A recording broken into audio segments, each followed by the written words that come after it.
নমস্কার বন্ধুরা, সুপ্রভাত।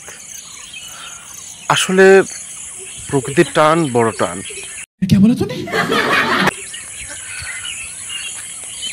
আগের দিনের মতো আর একদিনের মতো আজকেও মনটা বড্ড টানছে নদীর ধারে যেতে।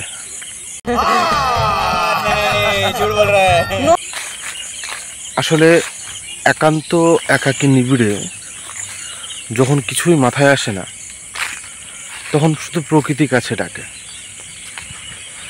আবার সেই যাত্রা বাড়ি থেকে, ওই আমার বাড়ি, এই হচ্ছে আমাদের পুকুরের পাড়।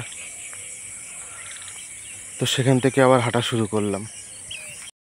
তো বন্ধুরা, কিছু আবেগ, কিছু অনুভূতি কখনোই উপেক্ষা করা যায়। হাঁটতে হাঁটতে চলে আসলাম মধ্য মাঠ। এই সবুজ ঘাস, এই শিশির প্রান্তর, এই খোলা আকাশ, সাদা সাদা বগ, যখনই দেখি না অন্তরের ভেতরটা জুড়িয়ে যায়। মনে হয় পৃথিবীতে সব কিছু হারিয়ে গেলে এদের প্রতি যদি ভালোবাসাটা থাকে, তাহলে জীবনে বেঁচে থাকা সম্ভব। চলুন আরো আজকে একটু নতুনভাবে দেখবো আমরা। উড়ন্ত বক কত সুন্দর লাগছে, সকালের খোলা আকাশে উড়ন্ত বক কত সুন্দর লাগছে।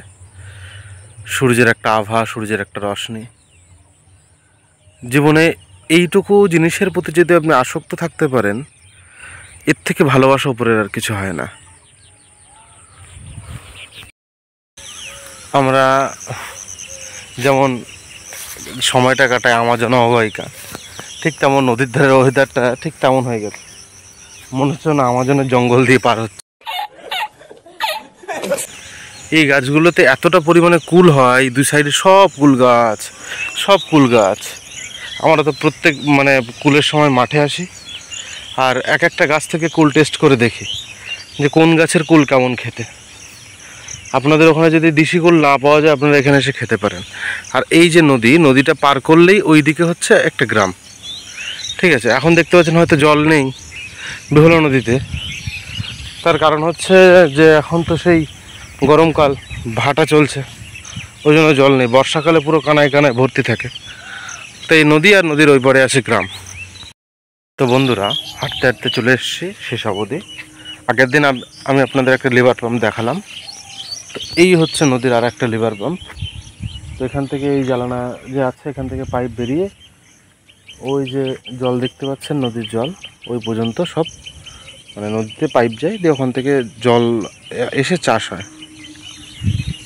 তো আরও কিছু আপনি দেখতে পাচ্ছেন, এই যে বর্ষার জায়গাটা নতুন বানিয়েছে। তো বলছিলাম না, এখানে বহু কিছু প্রেম প্রীতি ভালোবাসা দেখতে পাওয়া যায়। দেখুন লেখা আছে D+SR, নাম ঠিক করতে পারেনি যে কতজনকে নিল। তবে कौन है ये लोग,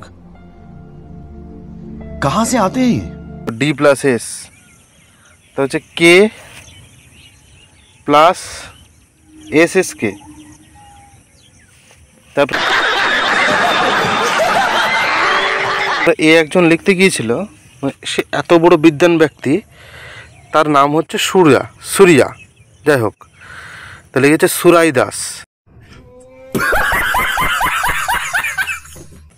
তো এটা তামিলনাড়ু না বা কর্ণাটক না যে মানুষের নাম সুরাই হবে।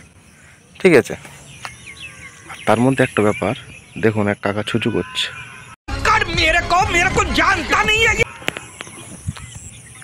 এক্ষুনি বেশি কিছু দেখালে আমাকে দেবে জল থেকে উঠে, দরকার নেই। যাই হোক, তার একবার দেখাচ্ছে। ওই দেখুন উঠলো বন্ধুরা উঠলো। ওই দেখুন, দেখতে পাবেন।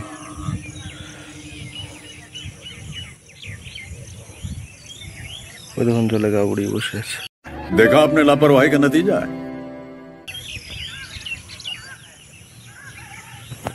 দেখুন শেলক উঠে দাঁড়ালো, গাছের ফাঁক দিয়ে দেখতে পাবেন উঠে দাঁড়ালো। ওই দেখুন উঠছে, নদীর পাড় দিয়ে ওই দেখুন উঠে দাঁড়ালো। ওই দেখুন উঠে যাচ্ছে। ক্যামেরাটা খারাপ ঘোলা বলে যাক, অসুবিধা নেই, তারও সম্মান বেঁচে গেল। সকালবেলায় বিশুদ্ধ জায়গায় অশুদ্ধ করে দিতে চলে এসছে নদীর ধারে।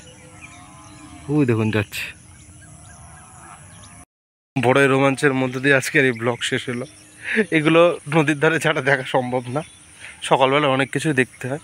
তার মধ্যে একটা মনোরম দৃশ্যই দেখুন, দুটো অবলা পশু জলপান করছে এই জায়গায় দাঁড়িয়ে, একটা সাদা একটা কালো। এই দৃশ্যটা দেখারই মজাই আলাদা। তো এইরকম দৃশ্য ভালোবাসার মধ্য দিয়ে আজকে আমাদের দিন শেষ হলো। ভালো থাকবেন বন্ধুরা, দেখতে থাকুন, সাথে থাকুন, পাশে থাকুন।